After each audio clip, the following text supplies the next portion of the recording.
Recording in progress. Hello, Hi, how are you? I'm doing fine. How are you? I'm good. I'm good. Let's see, I heard the exam scores came out today. Yeah, he was really quick about it. Oh shoot. Are you happy with the score or I you have some regrade requests because for one of the questions, he wanted us to convert nitrobenzene to aniline. mm-hmm, And I used iron and hydrochloric acid because that's how Levens taught us to do it over the summer. mm-hmm.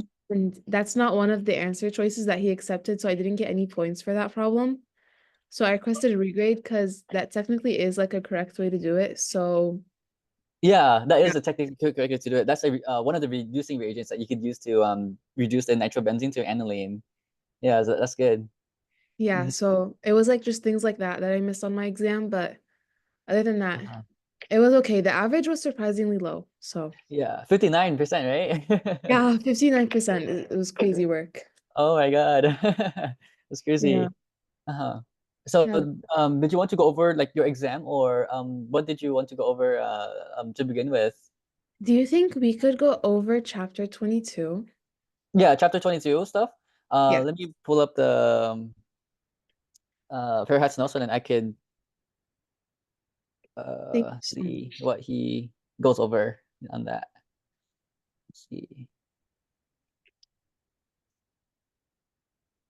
Okay.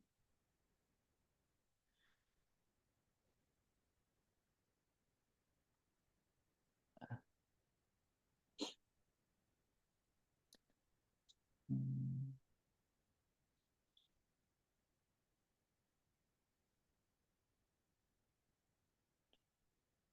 chapter 22. Okay.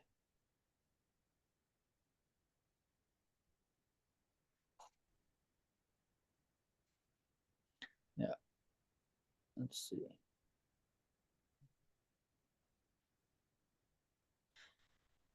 Okay, so chapter 22 is going to talk about the chemistry of benzene substituents, and we're going to talk a lot about the benzylic position, which is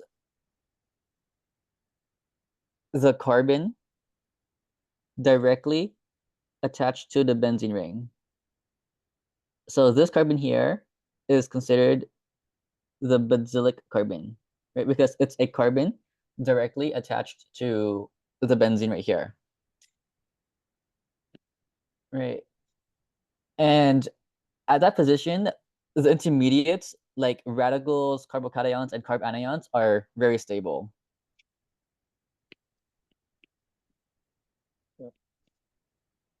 So if I have a radical like that, or a carbocation like that, or a carb anion like that on the benzylic positions, these are stable intermediates because they can do resonance with the benzene ring. Right? We draw single hook arrows for radicals, and that's going to create radicals all around the ring, like this. Right? And this carbocation here is going to withdraw electrons from the benzene ring, whereas the carb anion is going to donate electrons into the ring like that. Right? So that's important to understand for these reactions here, right? Um, where let's first look at benzylic radicals.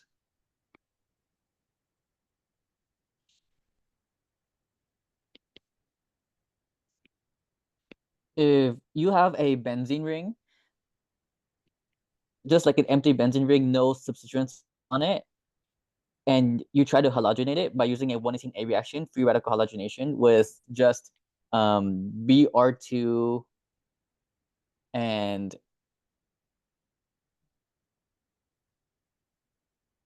let's say light, then that's going to have no reaction, right? But if we go back to 118B and go back to the electrophilic aromatic substitution or EAS reactions, we could do halogenation with X2, let's say Br2, and some Lewis acid, like FeBr3. That Lewis acid is required to add a halogen to the benzene ring, to halogenate the benzene ring. Like this. Right.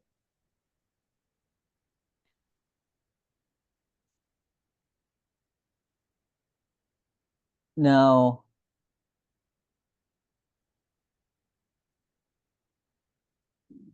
this benzene here has no benzylic carbon because there's no carbons directly attached to the benzene ring.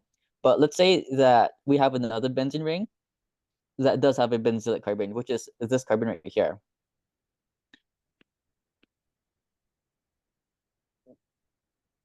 We now can do free radical halogenation on this benzylic carbon right here. So if we put Br2 and light or heat, that's going to add a bromine at the benzylic position. Right. And this reaction is stabilized through resonance, right? Because if we think about the mechanism of free radical halogenation back in 118A, it's split into three parts. The first part is initiation, right? Where we're going to homolytically cleave the bond between the two bromines. A homolytic cleavage means we're gonna split this bond evenly, where one electron is gonna go onto one bromine, and the other electron is gonna go to other bromine, like that. And that's gonna give us two bromine radicals, right? And for propagation, there's two substeps for propagation. Let's call it substep A and substep B. For substep A, I'm going to draw out this explicit bond between the benzylic carbon and one of its hydrogens, like that, right? And I'm going to bring in one bromine radical that we formed in the initiation step to make a bond between the bromine radical and that benzylic hydrogen right there to form HBr acid. The other electron in that bond is going to go onto the benzylic position and give us this benzylic radical here, right? And HBr is formed as a result. This benzylic radical is stabilized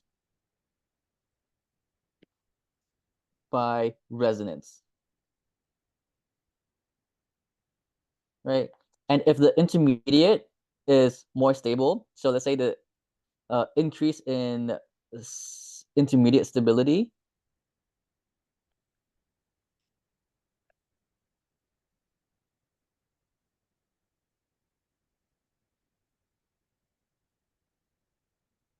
also increases the reaction rate,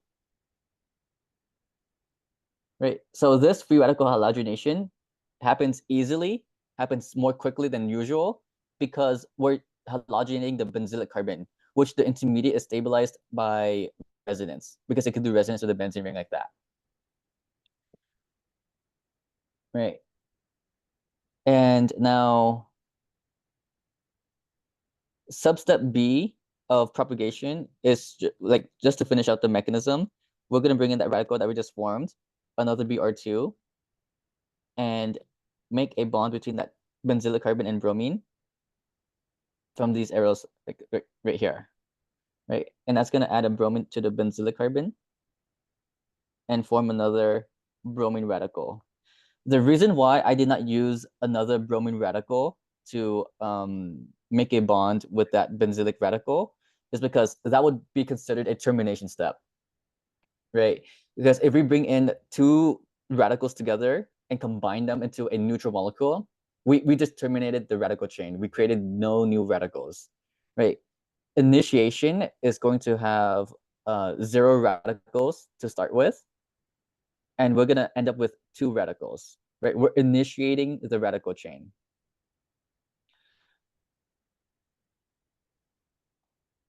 But for propagation, we're going to propagate the radical chain by starting with 1 radical and ending with another radical, right? So we're exchanging radicals here. In the reactant, substep A, we had 1 radical, and we exchanged that radical with another radical in the product. right? Which is why I had to use Br2 instead of Br radical to make this considered a propagation step. And there's a lot of termination steps, right? And I'm just going to show you all the different combinations that you could have.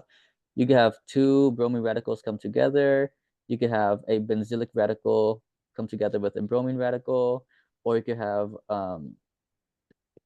the two benzylic radicals come together to form the undesired product.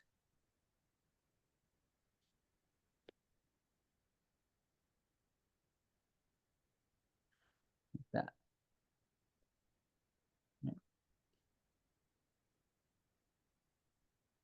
And that's going to form Br2. The desired product is a halogenated benzylic carbon, and then the undesired bulky OR group. All right, so if they make a new bond, that's going to be a new bond between them. It's going to be like that. Right. Okay. So now that was the benzylic radical example. Let's look at the benzylic cation example. Like of how the benzylic position increases the reaction rate of the previous reactions we've learned. Right. So let's look at benzylic cation next. Okay. So if we have, let's say, for example, this primary substrate with this leaving group, let's say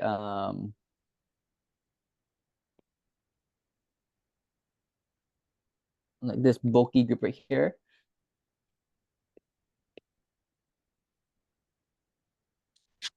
This whole thing, just think of it as a good leaving group, like a bromine, chlorine, or iodine. Right? It's one of those weird like abbreviations that Levens uses, like OMS, OTS, OTF. This is the whole structure of that. It's a good leaving group. Right? If we try to do an SN1 reaction with this, with let's say a neutral ethanol, right? This weak base, weak nucleophile, with this primary unhindered substrate, right? Because that carbon there that is attached to the leaving group is only attached to one other carbon, making it a primary substrate. This would have no reaction. The reason why is because in all SN1 and E1 mechanisms, the very first step is to just kick out the leaving group. The leaving group would just leave by itself. But imagine if that happens here. If that happens, we are going to form a very unstable carbocation, a primary carbocation, right? And that's so unstable. Right. So this is a unstable carbocation, which is why this does not happen, giving no reaction. Right. But now let's say that our substrate is not only primary, but it's benzylic, primary benzylic. So an example that he gave would be like this.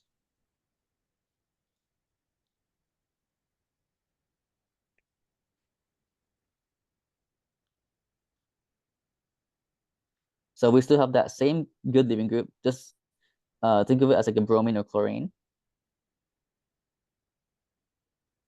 Right? And then let's say we use the same reagent, ethanol. Now, this substrate is primary benzylic, meaning that SN1 is allowed to go through and give you a product, right? So we're just going to substitute that whole good leaving group with the substrate that we have here, like that, right? And the reason that that's able to happen is because when we kick out the good leaving group, like we said at the beginning, that's going to form this carbocation intermediate right here, which is not only primary, but it's primary benzylic, meaning that it is stabilized through resonance with that benzene ring. right? And then the leaving group, just for the mechanism, I'm just gonna draw it out here.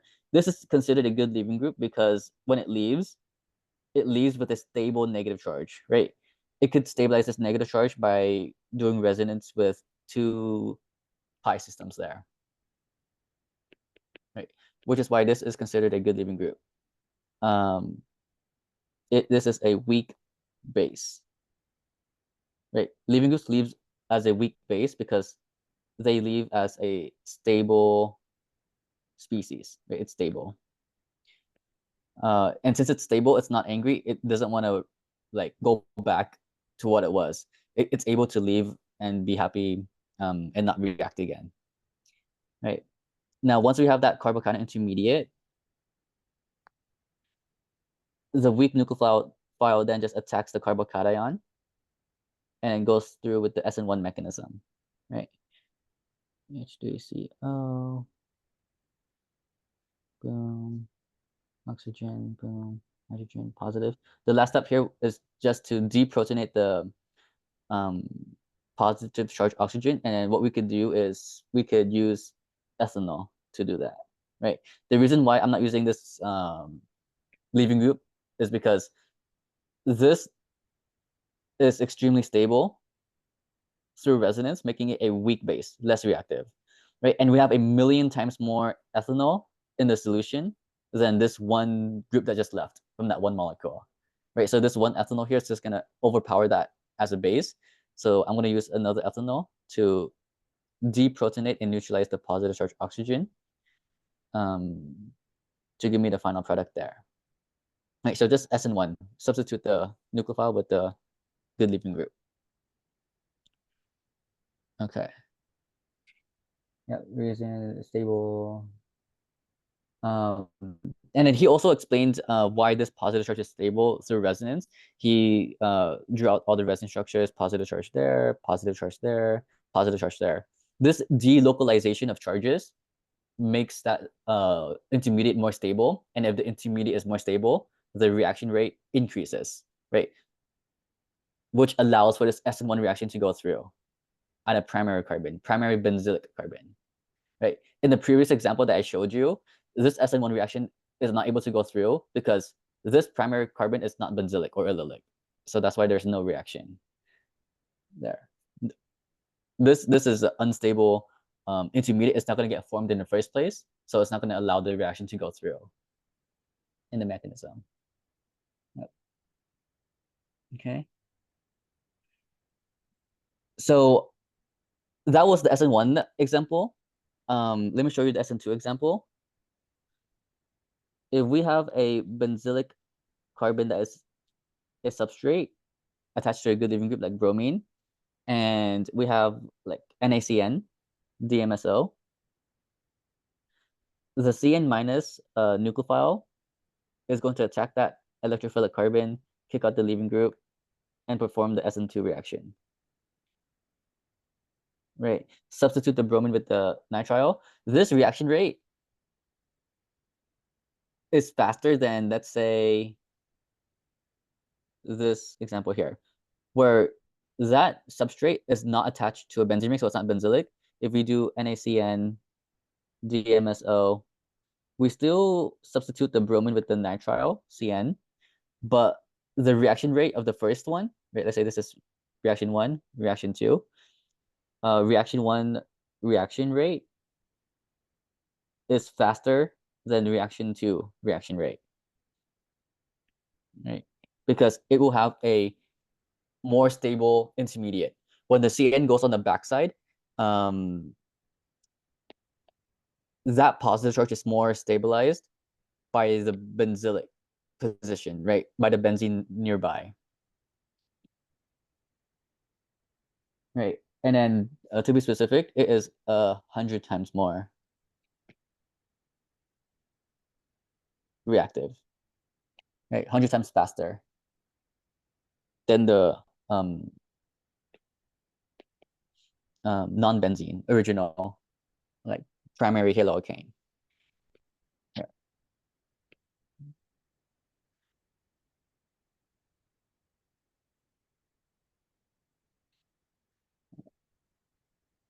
Okay.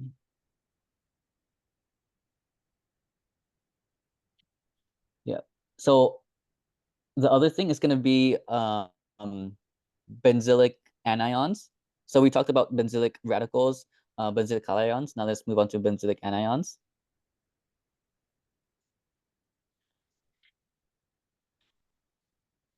A benzene with just a methyl group is called toluene. Right?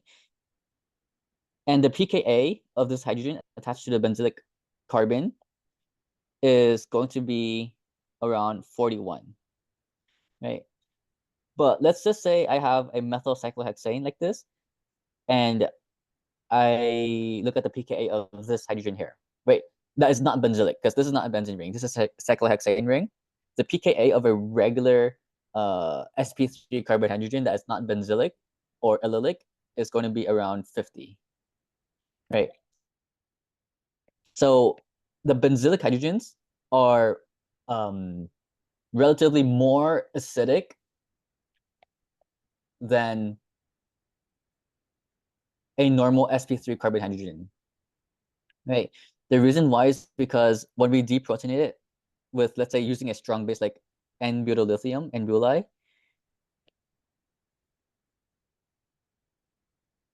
that's going to give us a more stable conjugate base, right?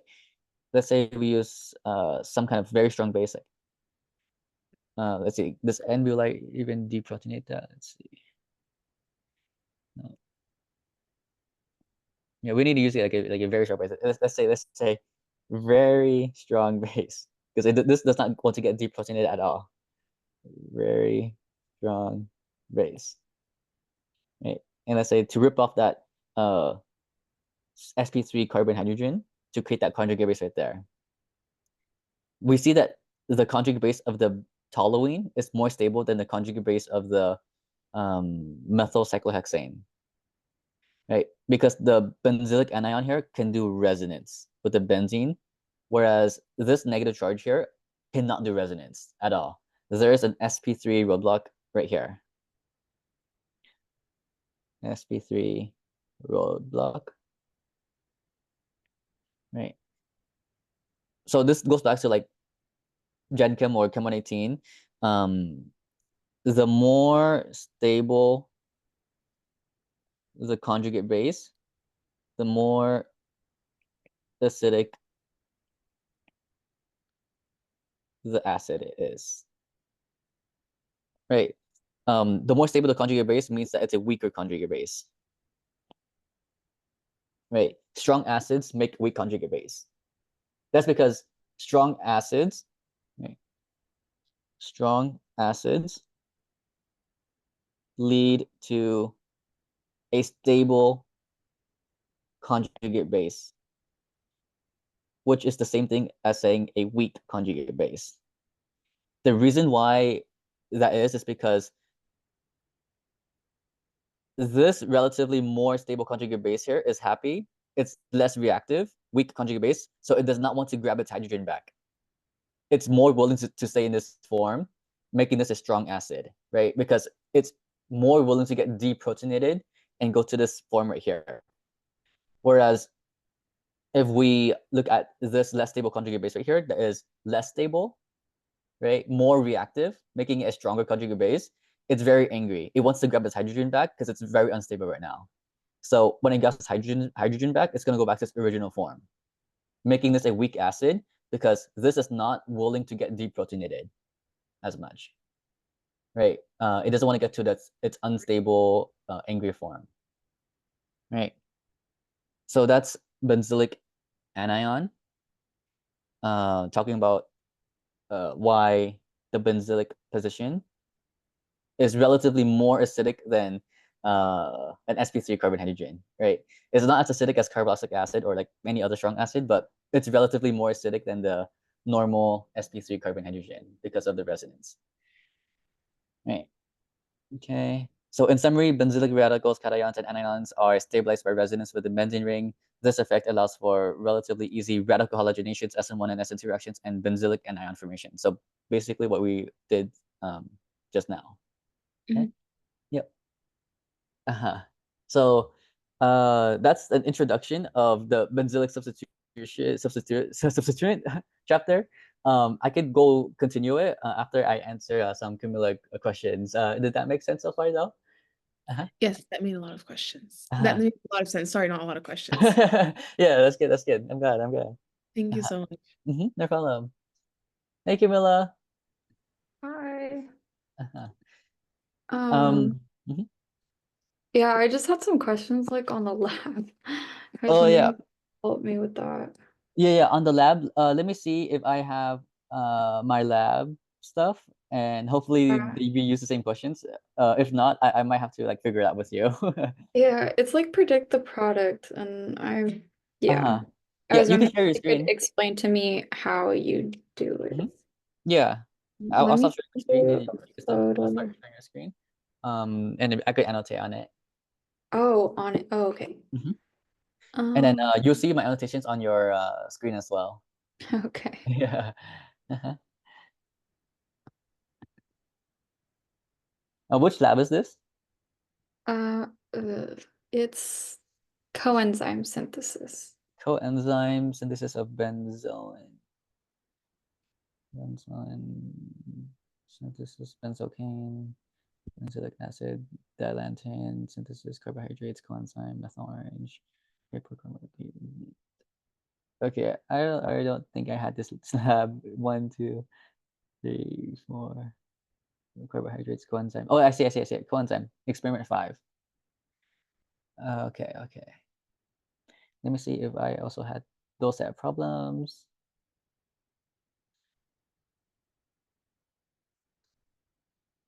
Mm, no, they did not give it here. Okay. Complete the reaction schemes and upload your answer.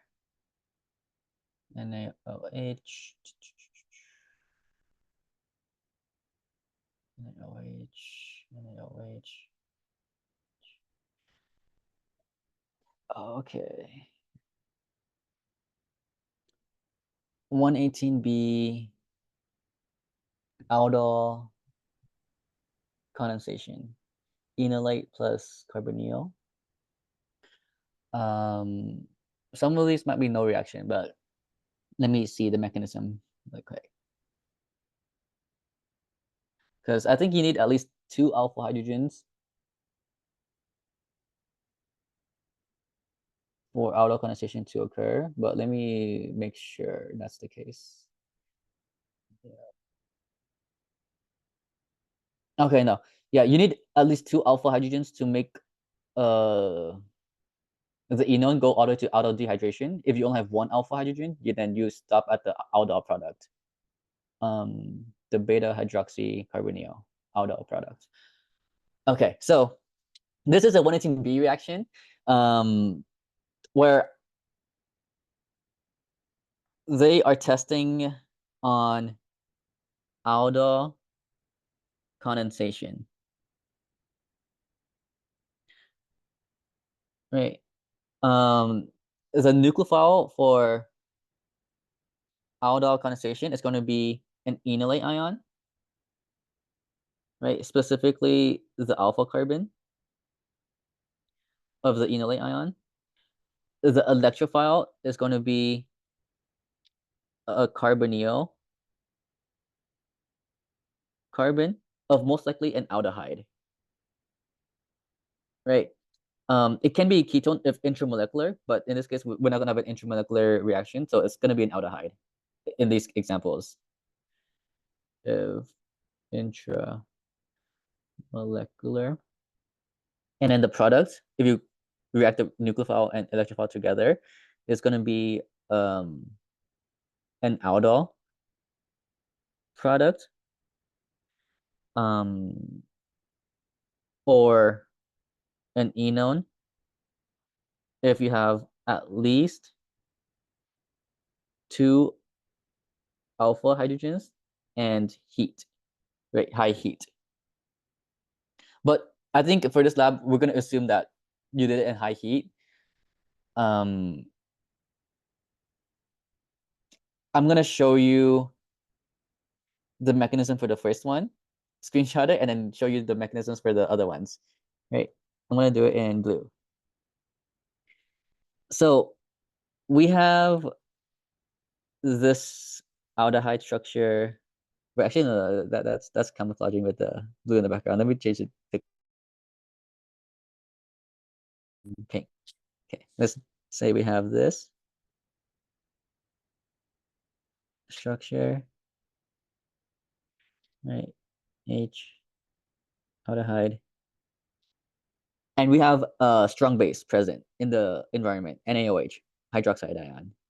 So whenever we have a strong base in the mechanism, we always have to look for the most acidic hydrogen, right? In the molecule, in the reactive molecule. And the most acidic hydrogen in the molecule is going to give us the most stable conjugate base, right? Because strong acids gives weak conjugate bases, and weak conjugate bases are stable, right? Because they're not reactive, they are happy on their own, they don't want to go back to its original form, they are happy as it is. Stable, weak conjugate base. So the most acidic hydrogen in this reactive molecule here is going to be this alpha hydrogen right here, right? The reason why is because when we deprotonate that alpha carbon is going to have a negative charge, which is stabilized by the carbonyl. Right, so I'm going to show you that here. This hydroxide ion here is going to deprotonate that alpha carbon, right? Grab the most acidic hydrogen, and put a negative charge on that carbon right there. So professors, they will usually they won't draw it like this, but I'm going to draw it like this just to show you why that carbon is a nucleophile, right? Okay. Is this like ringing a bell, like from when it's in VA, like when you go on the Oh. ion? Oh my God. That's bad. It's been a long time, huh? Like I spring. was gonna say it's the hydrogen on the aldehyde, and then I was like, wait, it's not attached to the oxygen. It's like, wow. Yeah. It's attached to the carbonyl carbon of the aldehyde. We Yeah. never want to deprotonate that aldehyde hydrogen. Yeah. Yeah. No. Never deprotonate the aldehyde hydrogen. Yeah. Right. Um, when we deprotonate that alpha carbon, we're going to have this carb anion here. Right, and now I'm gonna make this flat and planar because it's now sp2 hybridized with the carbon ion. Right, no more wedge. Like that. Okay. Right. Most professors would draw in this form right here.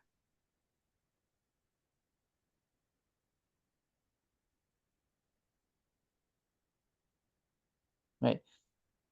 Wait, I wonder if there's a laser pointing tool in Zoom. Let's see. No. No. Oh shoot. Okay. So most professors, like, they draw the arrow going to the double bond and pushing the double bond onto the oxygen right away, getting to the second resonance structure that I just drew out, because that's the more stable resonance structure, right? The negative charge prefers to be on the oxygen over the carbon, right? But that makes it more confusing when we do the mechanism, because it looks like the oxygen is the nucleophile, right? It looks like we're going to attack and electrify with the oxygen. Yeah. Yeah, but we're not going to attack an electrophile using the oxygen. We're going to use the alpha carbon to attack, right? Because if we look at the resonance structures, we see that the negative charge on the alpha carbon is less stable, right? Less stable than the negative charge on the oxygen. And because it's less stable, it's more reactive. That's why the negative charge on that carbon is more nucleophilic, right? Like this structure here is more nucleophilic than the second structure because it's less stable, more reactive. Okay. Right. So that's going to be our nucleophile, which I'm going to star. I'm going to star my nucleophile, which is that alpha carbon. And then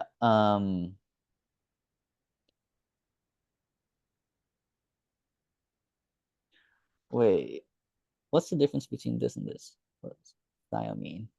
Just realized. thiamine. Oh. Okay. Benzaldehyde and thiamine. Let's see.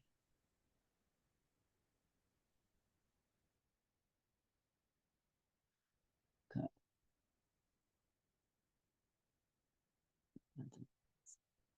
Benzoin.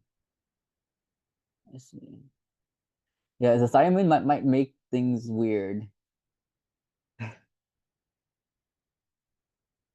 Yeah, because I see in my mechanism the thiamine does some weird stuff here. Deproteinate. Okay, proteinate that. Is that attacks the aldehyde? Oh shoot. Okay, so what I was showing you is the regular, like how it would look like normally in aldol condensation, right? But the thiamine messes everything up, right? Usually when we do aldol condensation, thiamine is not there, Yeah. right? I'm gonna show you my screen. Wait, I'm gonna screenshot this and then post it to notes. Let me share you my screen here. Let's see. Because thiamine does something else.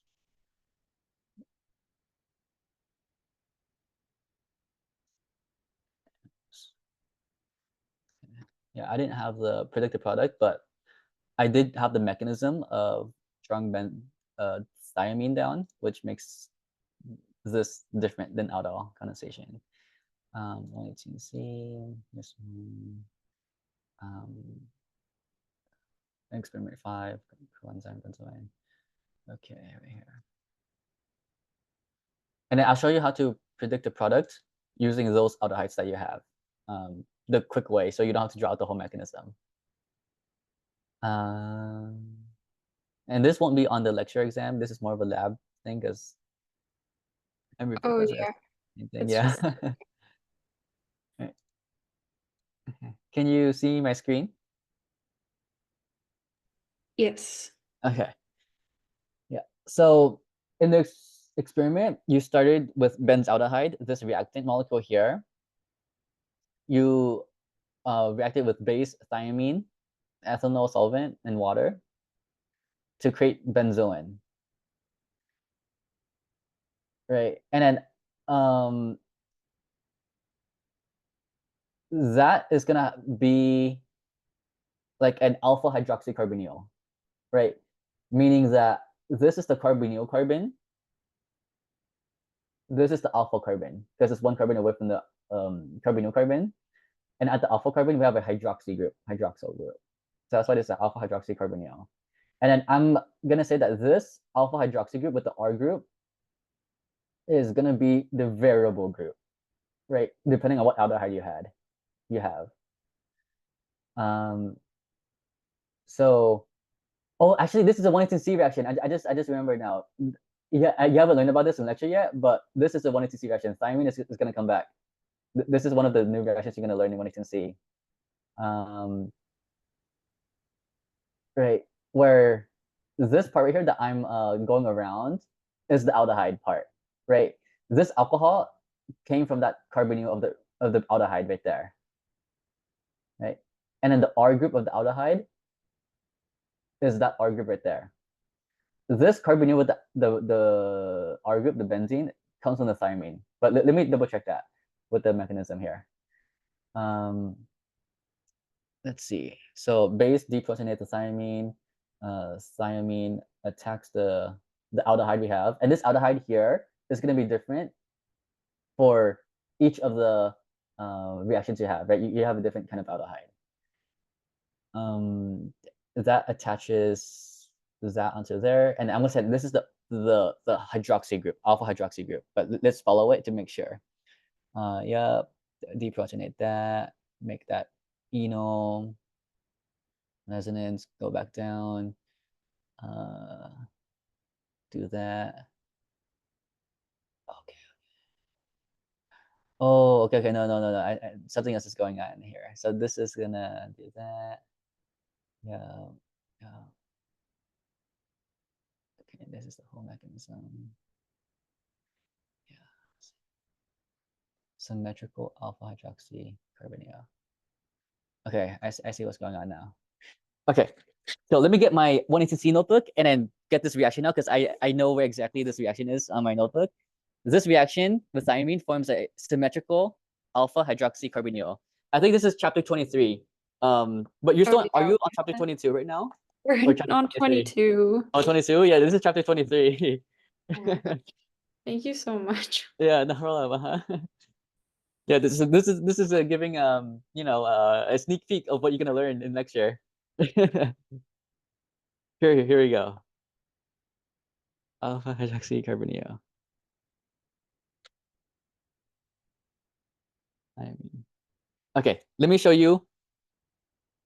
I'm not gonna show you the mechanism because the mechanism is very long. I'll show you that some other time. Don't worry about it. Just know how to predict the products for now because I think that's all you need for the lab. But we could go Okay. over the mechanism some other time. Right? Okay. Let's go back to the iPad. Yeah, this is the notebook that I shared with you. Like the PDF. Oh yeah, no, I recognize that. Yeah. Oh my goodness. Okay. So this reaction, chapter 23, preparation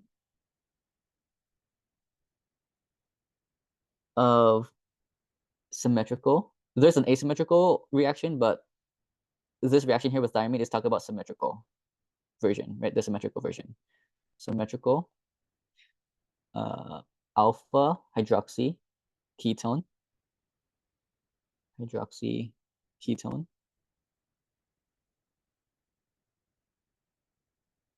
from aldehydes.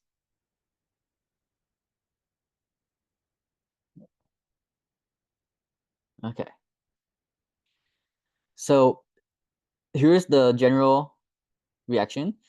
You're gonna have some random aldehyde, right, with some random R prime group. You're gonna have NaOH, water, and thiamine, right? Which is gonna have this kind of structure here, which you might have to know for the mechanism. Just gonna draw it out here. That right, but in lab they just say thiamine, which is basically this right here, but way more bulky because of that R group right there. And what this is gonna form is an alpha hydroxy ketone, a symmetrical alpha hydroxy ketone. Right. Where this is the ketone right here, that's the carbonyl carbon of the ketone. This is the alpha carbon of the ketone. And at the alpha carbon, we have a hydroxy group. That's why this is called an alpha hydroxy ketone, right? Because that hydroxy group is alpha to the ketone. And it's symmetrical because the two R groups at the ends are the same. They're exactly the same. Okay. Right. So the mechanism, we don't worry about that, but I'm going to give you more specific examples of what I mean by this. So let's say we have this aldehyde right here, and we react it. Oh no, that's a ketone. This aldehyde right here, and we react it with NaOH, water, and thiamine. Right. This is going to be your R group. It's going to be variable, like it's different for all aldehydes. I'm gonna show you how to predict the product quickly here. First, draw out what is always going to be there for all of these reactions, right? The ketone and alpha to the ketone, the hydroxy group. This is the backbone of those reactions. That's always going to be there, right? We know that these are the variable R groups. We just got to attach whatever the R group is to the ends, right? So it's CH2, CH2, and then isopropyl. CH2, CH2, isopropyl. CH2, CH2, isopropyl. Right. So this is the symmetrical alpha hydroxy ketone. Did that make sense on how I predicted that product? Yeah, you start with the backbone and then add the R. Yeah, and let me highlight that backbone for you, so then you could reference these notes later on when we go back to chapter 23 or the lab. Yeah. But I remember one of the lab questions, they give you two aldehydes, one-to-one mix. Oh yeah. Yeah. Yeah. So that's interesting. Let me see here. Let's see.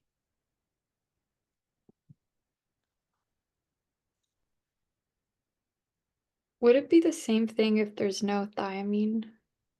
No, no, no. If there's no thymine, then you're gonna do aldol condensation. What I was showing you at the beginning. Oh, in the beginning. Yeah, Okay, yeah, okay. that's one C B reaction. But with Okay. thiamine, that's gonna form the symmetrical alpha hydroxy ketone.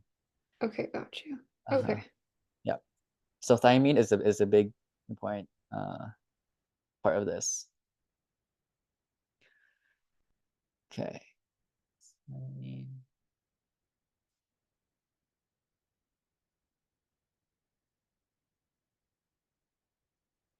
Yep. Thiamine, alpha hydroxy ketone. Okay. Can you share your screen again? I want to see what the problems were looking like. Oh yeah. One Uh-huh. sec. Yeah.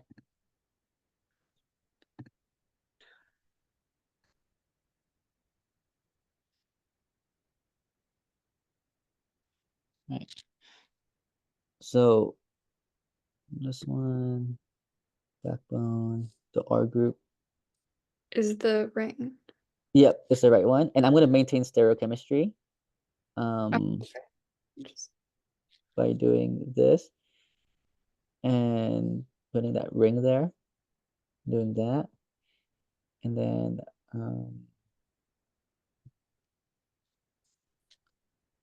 I can't maintain stereochemistry on the left side because that's sp2 carbon.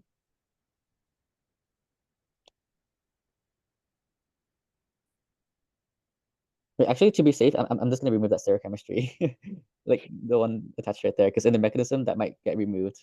Because I think it will, because I think that came from sp2 carbanion, but the stereochemistry of these wedges here stay the same, right? Because nothing okay. touched those carbons, but something probably like reacted with these carbons here, making it planar, right? These ones here, the bottom two, are going to form these.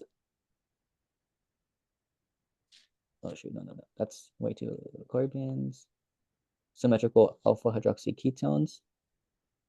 And now this one-to-one mix right here,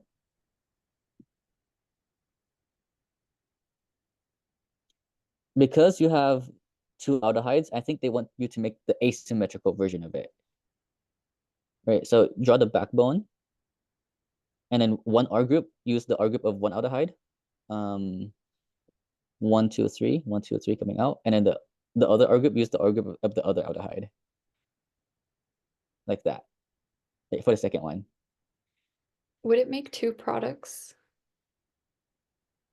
Like, Mm. could the R groups Mhm. be switched? Yeah, I see what you mean. It could have been this as well. I've never seen a problem with like a mixed aldehyde like this.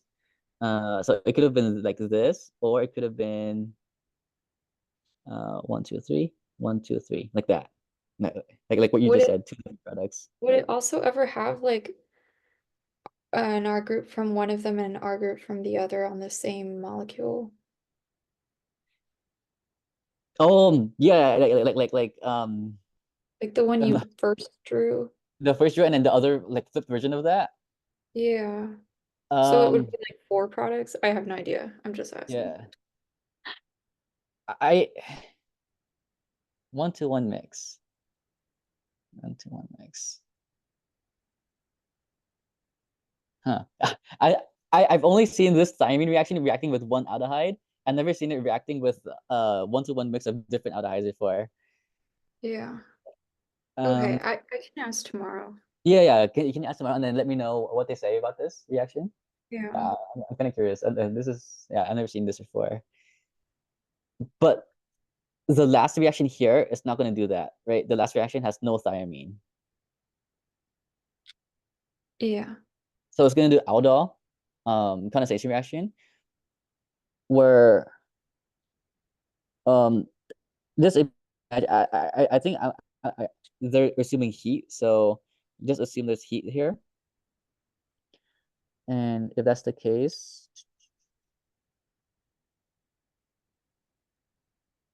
I think we should have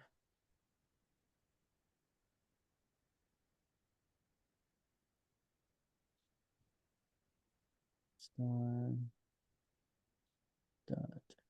No. So wait. Okay, that's a new bond. Wait. Okay, I'm gonna do the Aldol reaction mechanism for this really quick.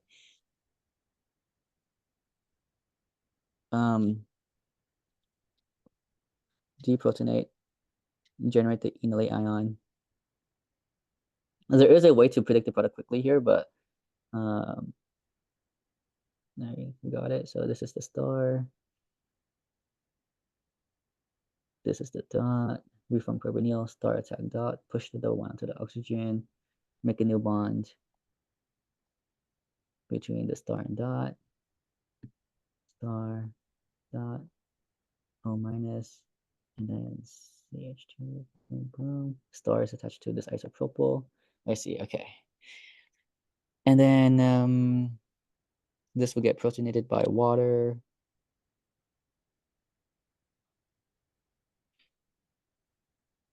OH, and assuming there's heat, you won't stop here. OH minus is gonna come grab that second alpha hydrogen, form a double bond there, kick that out, and then give you this final product here. Yep, like that, like I drew earlier, but isopropyl there, carbon, hydrogen, this enone here. Right, where this was the alpha carbon, this was that right there. Right. So this reaction here was an aldol condensation reaction, the last one. Okay. Yeah. Yeah, ask about the part B, and then let me know if Yeah. they had two symmetrical alpha hydroxy ketones, or they had like a mixed alpha hydroxy ketone and like two different versions of the mixed ones. Okay. Yeah.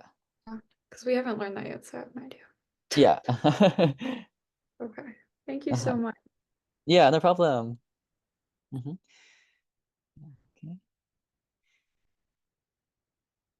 Yeah.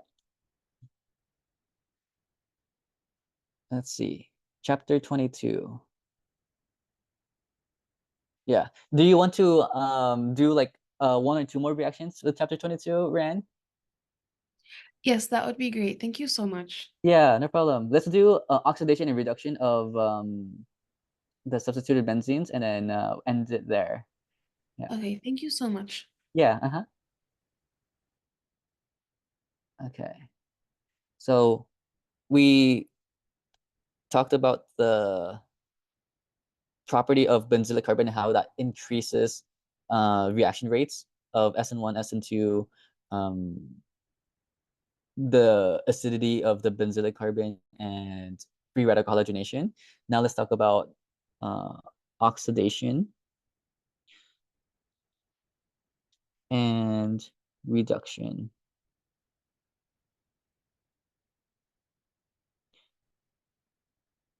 of substituted benzenes. Substituted benzenes. And you've seen these reactions already in 118B. Like, I'll show you. First one is going to be with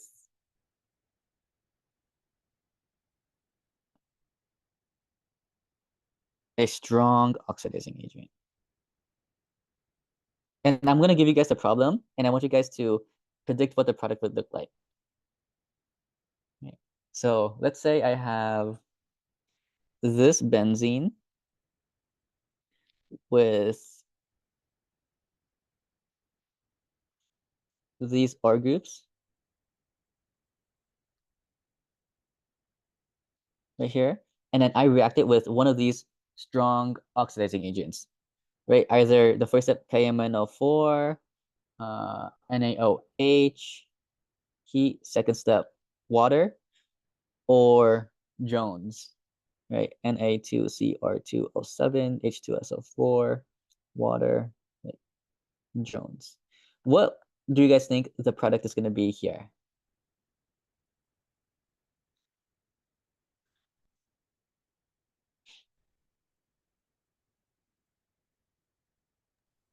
Would it react with the double bond?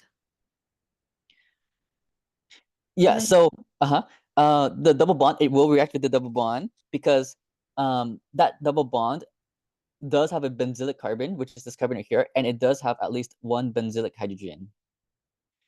Right. These strong oxidizing agents here, KMNO4 or Jones, is gonna look for benzylic hydrogens and convert all of those groups that has at least one benzylic hydrogen into carboxylic acids. Right. So the alkene does have one benzylic hydrogen. This group also has a benzylic hydrogen, and this group also has at least one benzylic hydrogen here. Right. This benzylic carbon here has no benzylic hydrogen, so there's no reaction with that group right there. Right. But all the other groups will be converted into a carboxylic acid, right? Carboxylic acid, and carboxylic acid, like that, right? So these oxidize groups with at least one benzylic hydrogen to carboxylic acids. Okay. So let's look at the other one with a weak oxidizing agent, MnO2.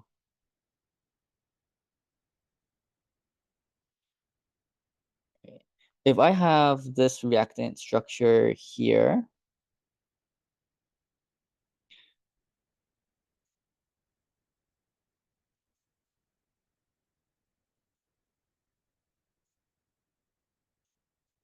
and I react it with MnO2, manganese oxide, what do you guys think is going to happen in this reaction here?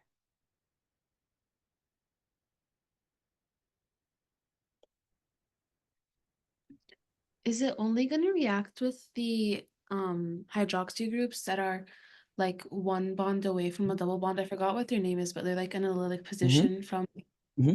Yep, Oh, yes. This is going to react with the alcohols that are one away from a double bond, like allylic if it's an alkene, or benzylic if it's a benzene, right? Where this carbon here is benzylic, so this is the benzylic alcohol. This carbon here is allylic because it's next to the alkene, so this is the allylic alcohol.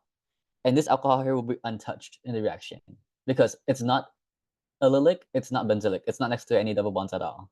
Right, next. Nice. Okay, no reaction for this one. This one turns into a ketone. And the one that is allylic, right, it's primary, but because this is a weak oxidizing agent, it's going to be oxidized to an aldehyde, right? Not to a carboxylic acid because we need a stronger oxidizing agent to do that. This is a weak oxidizing agent, so we stop at the aldehyde for primary allylic or benzylic alcohols. Yep, nice.